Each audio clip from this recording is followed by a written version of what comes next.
Camden, New Jersey's New Jersey, Jersey, New Jersey, New Jersey's, New Jersey's, New Jersey's, New Jersey, New Jersey.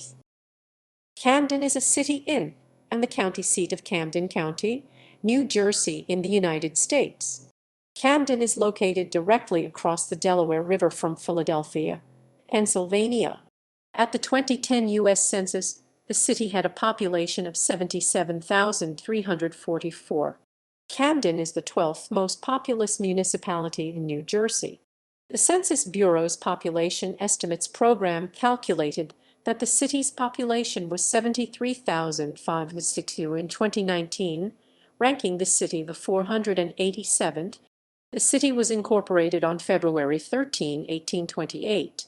Camden has been the county seat of Camden County since the county was formed on March 13, 1844. The city derives its name from Charles Pratt, 1st Earl Camden. Camden is made up of over 20 different neighborhoods. Beginning in the early 1900s, Camden was a prosperous industrial city and remained so throughout the Great Depression and World War II. During the 1950s, Camden manufacturers began gradually closing their factories and moving out of the city. With the loss of manufacturing jobs came a sharp population decline. The growth of the interstate highway system also played a large role in suburbanization, which resulted in white flight. Civil unrest and crime became common in Camden. In 1971, civil unrest reached its peak, with riots breaking out in response to the death of Horacio Jimenez, a Puerto Rican motorist, who was killed by 2 police officers. The Camden waterfront holds 3 tourist attractions: the USS New Jersey, the BB&T Pavilion, and the Adventure Aquarium. The city is the home of Rutgers University, Camden, which was founded as the South Jersey Law School in 1926, and Cooper Medical School of Rowan University, which opened in 2012. Camden also houses both Cooper University Hospital and Virtua Our Lady of Lourdes Medical Center. The eds and mids institutions account for roughly 45% of Camden's total employment.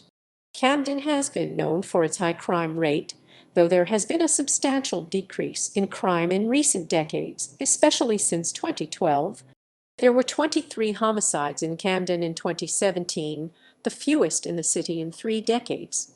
The city saw 24 and 23 homicides in 2019 and 2020 respectively, the 4th highest toll among New Jersey cities, behind Paterson, Trenton, and Newark.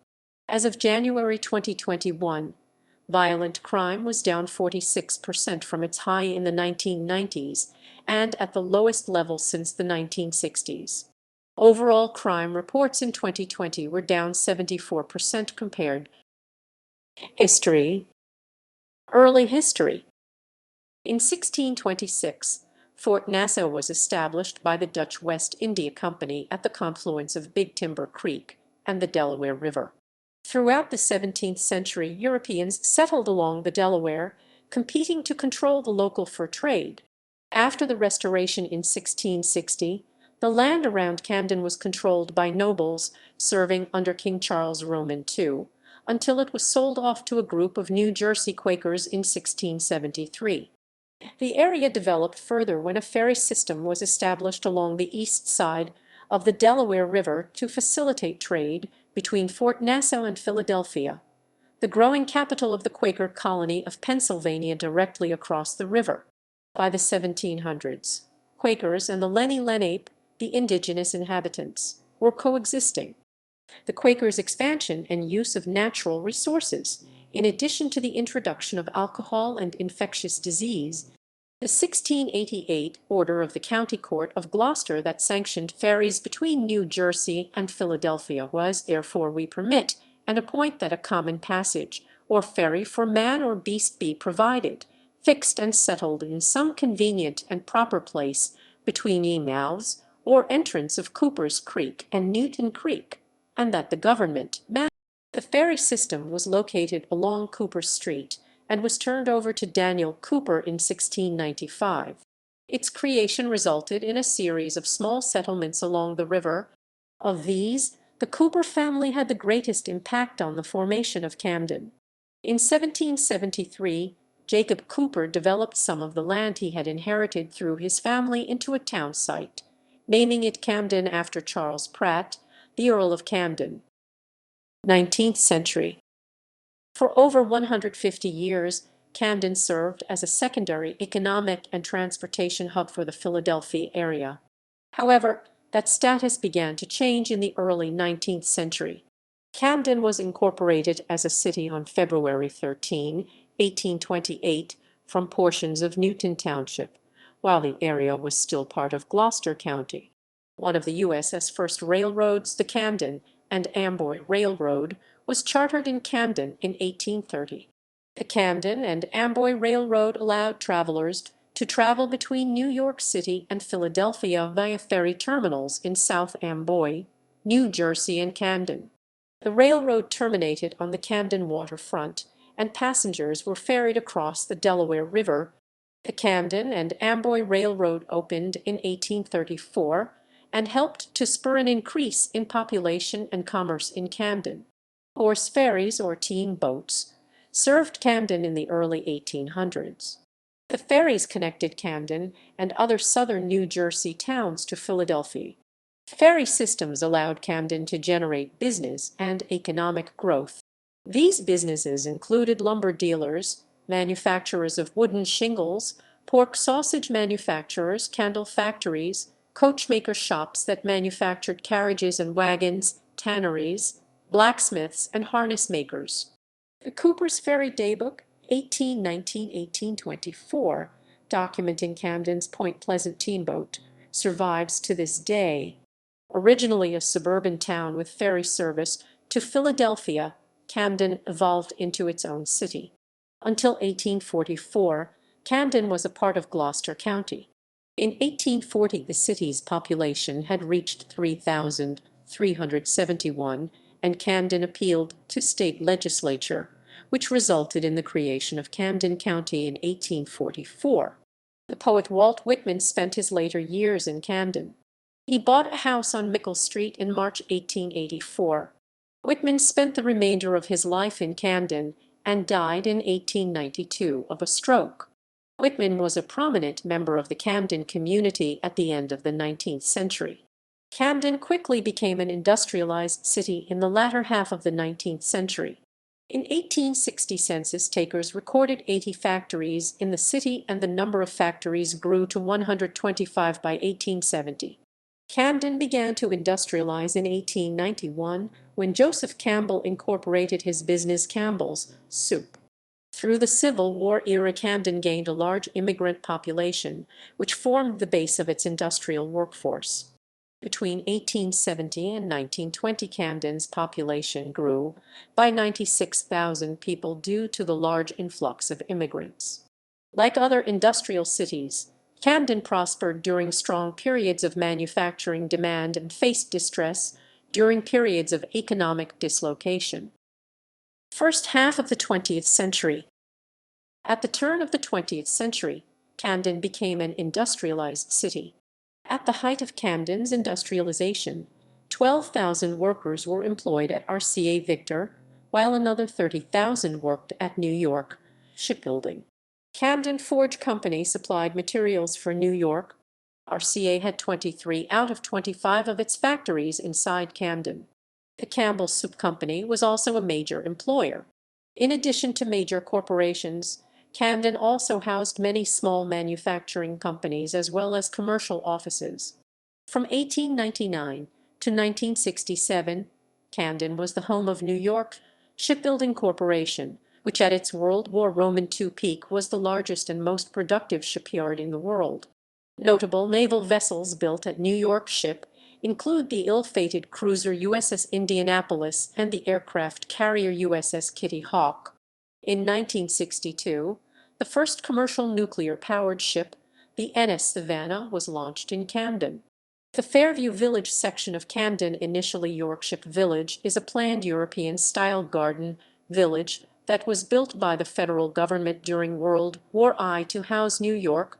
From 1901 through 1929, Camden was headquarters of the Victor Talking Machine Company, and thereafter to its successor RCA Victor, the world's largest manufacturer of phonographs and phonograph records for the first two-thirds of the 20th century. Victor established some of the first commercial recording studios in Camden, where Enrico Caruso, Arturo Toscanini, Sergei Rachmaninoff, Jascha Heifetz, Leopold Stokowski, John Philip Sousa, Woody Guthrie, Jimmy Rogers, Fats Waller, and the Carter family, among many others, made famous recordings. General Electric required RCA and the remaining Camden factories in 1986. In 1919, plans for the Delaware River Bridge were enacted as a means to reduce ferry traffic between Camden and Philadelphia.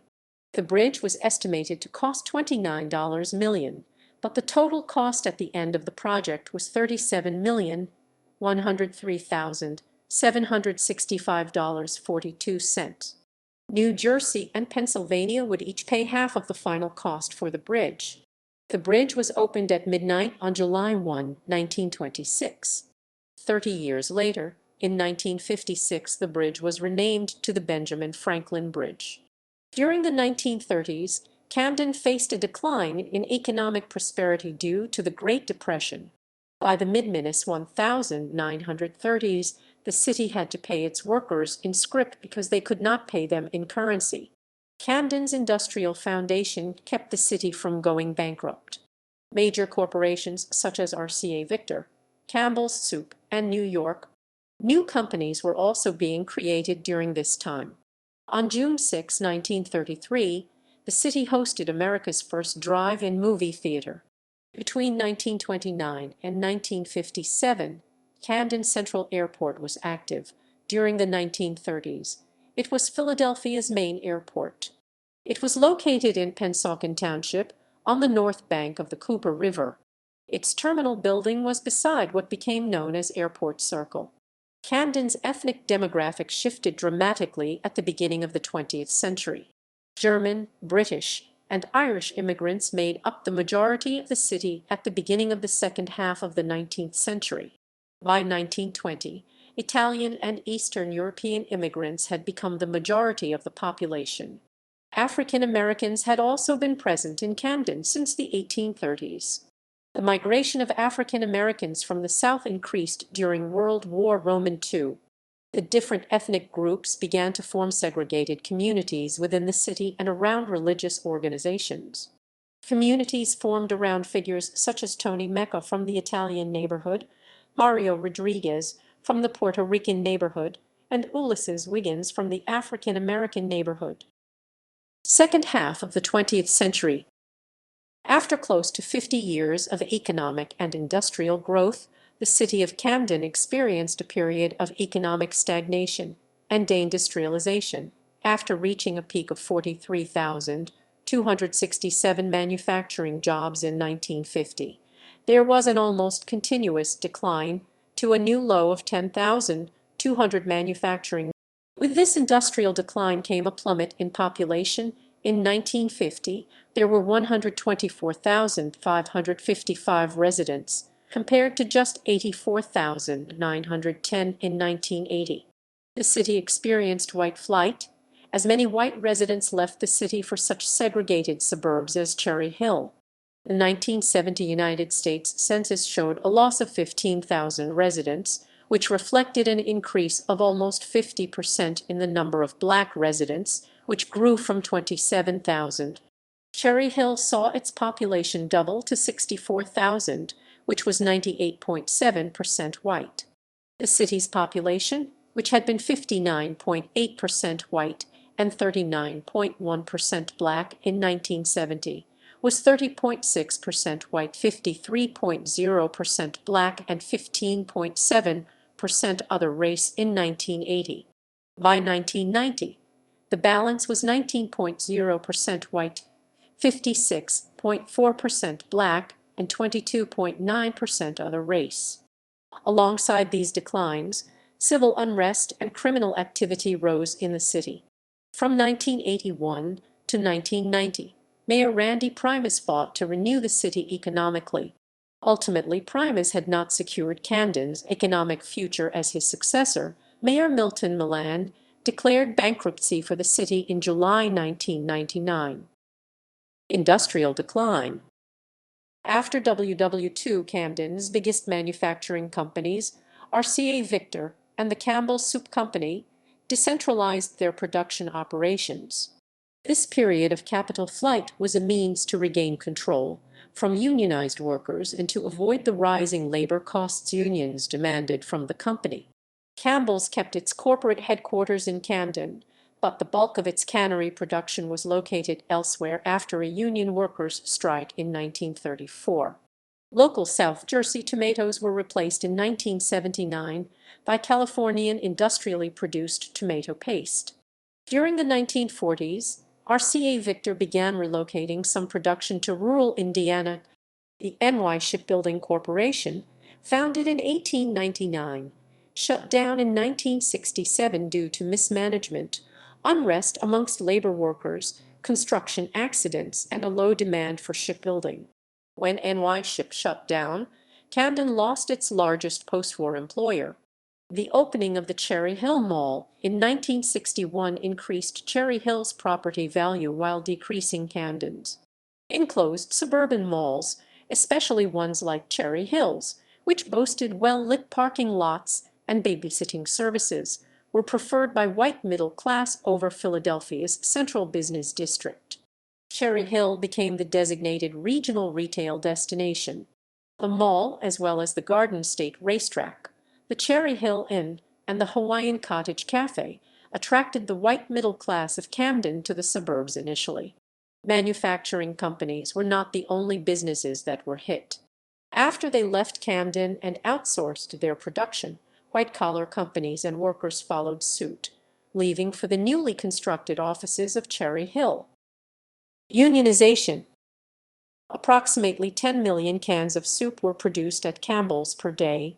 This put additional stress on cannery workers who already faced dangerous conditions in an outmoded, hot, and noisy factory. The Dorrance family, founders of Campbell's, made an immense amount of profit while lowering the costs of production. The initial union strike's intention was to gain union recognition, which they earned in 1940. Several other strikes would follow the next several decades, all demanding increased pay. Campbell's started hiring seasonal workers, immigrants, and contingent labor, the latter of which they would fire 8 weeks after hiring. Civil unrest and crime. On September 6, 1949, mass murderer Howard Unruh went on a killing spree in his Camden neighborhood, killing 13 people. Unruh, who was convicted and subsequently confined to a state psychiatric facility, died on October 19, 2009. A civilian and a police officer were killed in a September 1969 riot, which broke out in response to accusation of police brutality. 2 years later, public disorder returned with widespread riots in August 1971, following the death of a Puerto Rican motorist at the hands of white police officers. When the officers were not charged, Hispanic residents took to the streets and called for the suspension of those involved. The officers were ultimately charged, but remained on the job and tensions soon flared. On the night of August 19, 1971, riots erupted, and sections of downtown were looted and torched over the next 3 days. 15 major fires were set before order was restored, and 90 people were injured.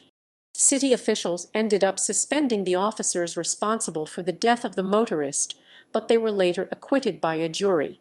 The Camden 28 were a group of anti-Vietnam War activists who, in 1971, planned and executed a raid on the Camden Draft Board, resulting in a high-profile trial against the activists that was seen by many as a referendum on the Vietnam War, in which 17 of the defendants were acquitted by a jury even though they admitted having participated. In 1996, Governor of New Jersey Christine Todd Whitman frisked Sharon Rollax, a 16-year-old African-American youth, an event which was captured in an infamous photograph. Rollax alleged his civil rights were violated and sued the state of New Jersey. His suit was later dismissed. Revitalization efforts. In 1981, Randy Primus was elected mayor of Camden, but entered office haunted by the overpowering legacy of financial disinvestment. Following his election, the state of New Jersey closed the $4.06 million deficit that Primus had inherited, but also decided that Primus should lose budgetary control until he began providing the state with monthly financial statements, among other requirements. When he regained control, Primus had limited options regarding how to close the deficit, and so in an attempt to renew Camden, Primus campaigned for the city to adopt a prison and a trash-to-steam incinerator. While these two industries would provide some financial security for the city, the proposals did not go over well with residents, who overwhelmingly opposed both the prison and the incinerator. While the proposed prison, which was to be located on the North Camden waterfront, would generate $3.04 million for Camden, Primus faced extreme disapproval from residents. Many believed that a prison in the neighborhood would negatively affect North Camden's already precarious economic situation. Primus, however, was wholly concerned with the economic benefits. He told the New York Times, "The prison was a purely economic decision on my part."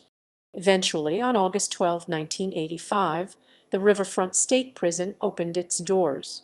Camden residents also objected to the trash-to-steam incinerator, which was another proposed industry.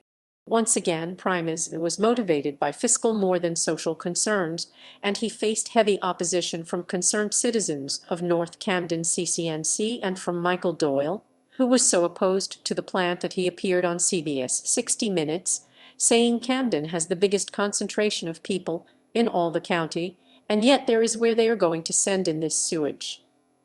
Despite this opposition, which eventually culminated in protests, the county proceeded to present the city of Camden with a check for $1 million in March 1989 in exchange for the 18 acres 7.3 ha of city-owned land where the new facility was to be built. The $112 million plant finally fired up for the first time in March. Other notable events, despite the declines in industry and population, other changes to the city took place during this period. In 1950, Rutgers University absorbed the former College of South Jersey to create Rutgers University Camden. In 1992, the state of New Jersey under the Florio administration made an agreement with GE to ensure that GE would not close the remaining buildings in Camden. The state of New Jersey would build a new high-tech facility on the site of the old Campbell Soup Company factory and trade these new buildings to GE for the existing old RCA Victor buildings. Later, the new high-tech buildings would be sold to Martin Marietta. In 1994, Martin Marietta merged with Lockheed to become Lockheed Martin. In 1997, Lockheed Martin divested the old Victor Camden plant as part of the birth of L-3 Communications. In 1999, Camden was selected as the location for the USS New Jersey BB-62. That ship remains in Camden. 21st century. Originally, the city's main industry was manufacturing, and in recent years Camden has shifted its focus to education and medicine in an attempt to revitalize itself. Of the top employers in Camden, many are education and/or healthcare providers: Cooper University Hospital, Cooper Medical School of Rowan University, Rutgers University Camden, Camden County College Virtua, Our Lady of Lourdes Medical Center, and CA McCare are all top employers. The eds and meds industry itself is the single largest source of jobs in the city. Of the roughly 25,000 jobs in the city, 7,530% of them come from eds and meds institutions. The second largest source of jobs in Camden is the retail trade industry, which provides roughly 3,012% jobs. While already the largest employer in the city, the eds and meds industry in Camden is growing and is doing so despite falling population and total employment. From 2000 to 2014, population and total employment in Camden fell by 3% and 10% respectively, but eds and meds employment grew by 67%. despite previous failures to transform the Camden waterfront. In September 2015, Liberty Property Trust and Mayor Dana Red announced an $830 million plan to rehabilitate the waterfront. The project, which is the biggest private investment in the city's history, aims to redevelop 26 acres 11 ha of land south of the Ben Franklin Bridge and includes plans for 1.5 million square feet of commercial space, 211 residences, a 130-room hotel, more than 4,000 parking spaces, a downtown shuttle bus. The project is a modification of a previous $1 billion proposal by Liberty Property Trust, which would have redeveloped 37.2 acres 15.1 ha and would have included 500,000 square feet 46,002 of commercial space, 1,600 homes, and a 140-room hotel. On March 11, 2016, the New Jersey Economic Development Authority approved the modified plans, and officials like Timothy J. Lizier of the Injeta expressed their enthusiasm. It's definitely a new day in Camden. For 20 years, we've tried to redevelop that city, and we finally have the traction between a very competent mayor's office. These incentives largely come in the form of tax breaks, which are payable over 10 years and are equivalent to a project's cost. According to the New York Times, the program has stimulated investment of about $1 billion and created or retained 7,600 jobs in Camden. This Injeta incentive package has been used by organizations and firms such as the Philadelphia 76ers, Subaru of America, Lockheed Martin, and Holtec International. In late 2014, the Philadelphia 76ers broke ground in Camden, across the street from the BB&T Pavilion, to construct a new 125,000 square foot training complex. The Sixers training complex includes an office building and a 66,230 square foot basketball facility with 2 regulation-size basketball courts, a 2,800 square foot locker room, and a 7,000 square foot roof deck. The $83 million complex had its grand opening on September 23, 2016, and was expected to provide 250 jobs for the city of Camden. Also in late 2014, Subaru of America announced that, in an effort to consolidate their operations, their new 250,000 square foot 23,000 M2 headquarters would be located in Camden. The $118 million project broke ground in December 2015, but was put on hold in mid-2016 because the original plans for the complex had sewage and wastewater being pumped in. Adjustments to the plans were made, and the project was expected to be completed in 2017, creating up to 500 jobs in the city upon completion. The building was completed in April 2018. The company also said that it would donate 50 cherry trees to the city and aim to follow a zero landfill policy in which all waste from the offices would be either reduced, reused, or recycled. Several smaller-scale projects and transitions also took place during the 21st century.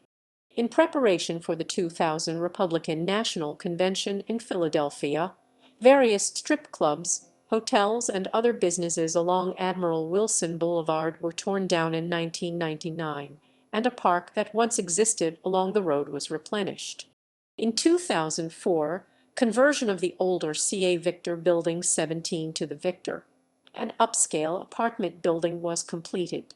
The same year, the river line between the entertainment center at the waterfront in Camden and the transit center in Trenton was opened, with a stop directly across from the Victor. In 2010, massive police corruption was exposed that resulted in the convictions of several policemen, dismissals of 185 criminal cases, and lawsuit settlements totaling $3.05 million that were paid to 88 victims.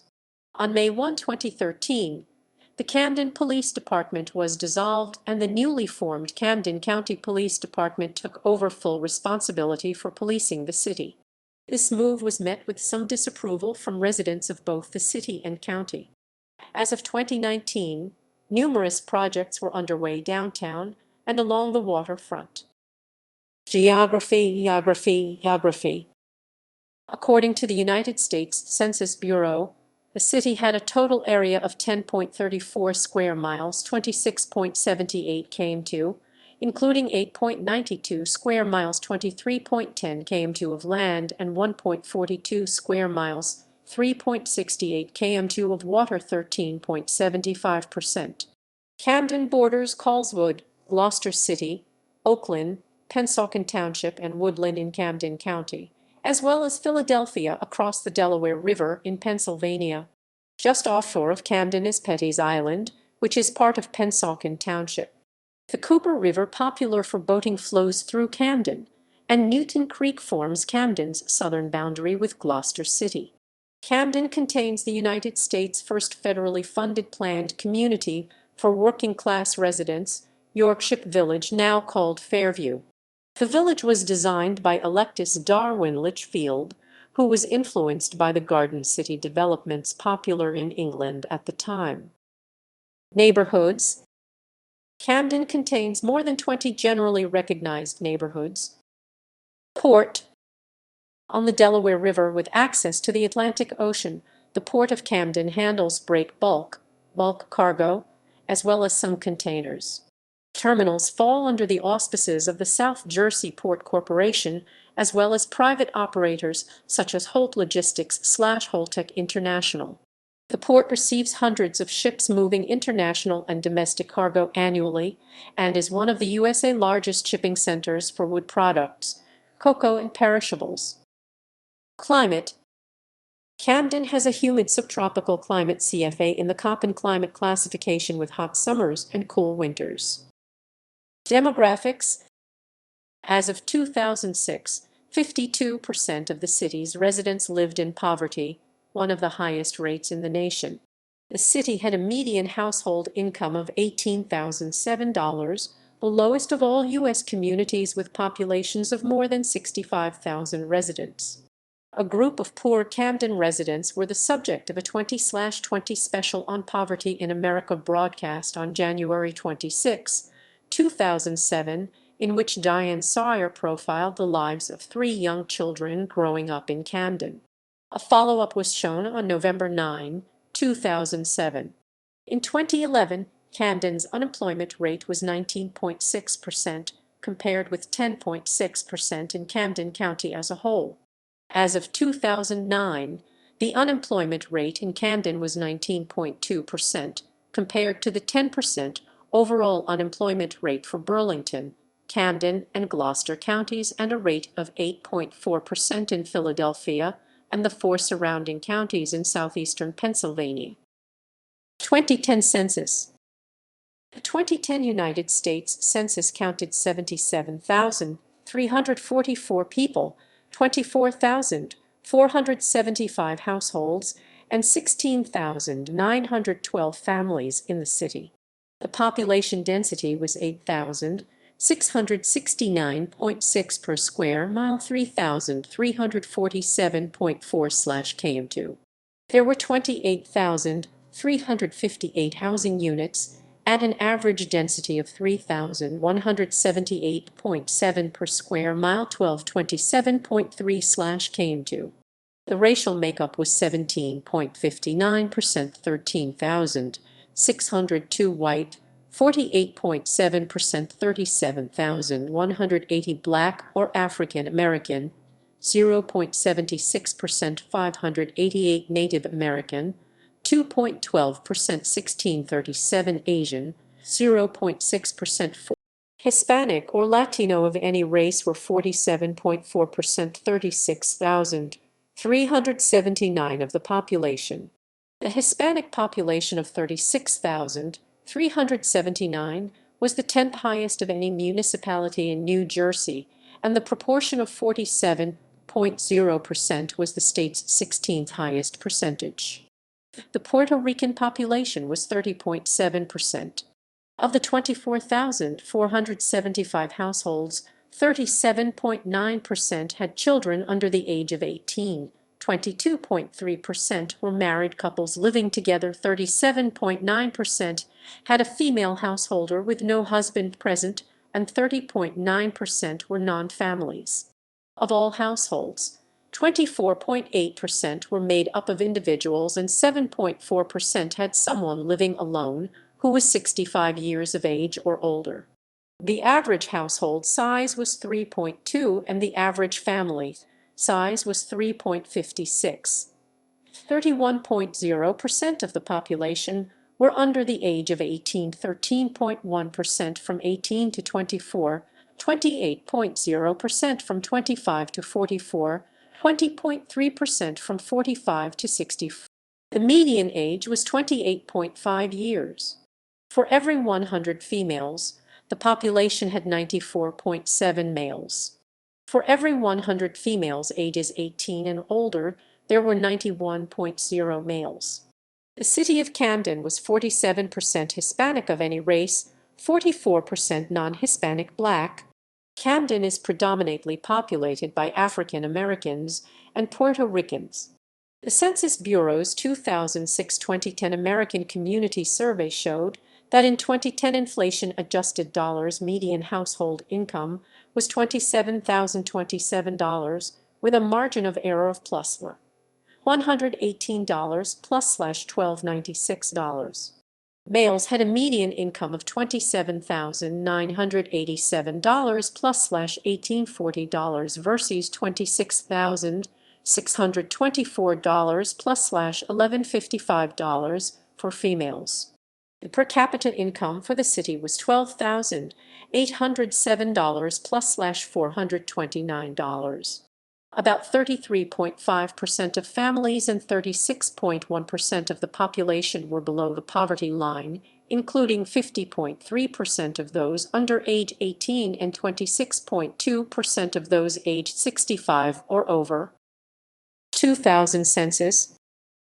As of the 2000 United States Census, there were 79,904 people, 24,177 households, and 17,431 families residing in the city. The population density was 9,057.0 people per square mile, 3,497.9/km2. There were 29,769 housing units at an average density of 3,374.3 units per square mile, 1303.2/km2. The racial makeup of the city was 16.84% white, 53.35% African American, 0.54% Native American, 2.45% Asian, 0.7% Pacific Islander, 22.83% from other races, and 3.92% from two or more. 38.82% of the population were Hispanic or Latino of any race. There were 24,177 households, out of which 42.2% had children under the age of 18 living with them. 26.1% were married couples living together. 37.7% had a female householder with no husband present, and 27.9% were non-families. 22.5% of all households were made up of individuals, and 7.8% had someone living alone who was 65 years of age or older. The average household size was 3.52 and the average family size was 4.0. In the city, the population is quite young, with 34.6% under the age of 18, 12.0% from 18 to 24, 29.5% from 25 to 44, 16.3% from 45 to 64, and 7.6% who were 65 years of age or older. The median age was 27 years. For every 100 females, there were 94.3 males. For every 100 females age 18 and over, there were 90.0 males. The median income for a household in the city was $23,421, and the median income for a family was $24,612. Males had a median income of $25,624 versus $21,411 for females.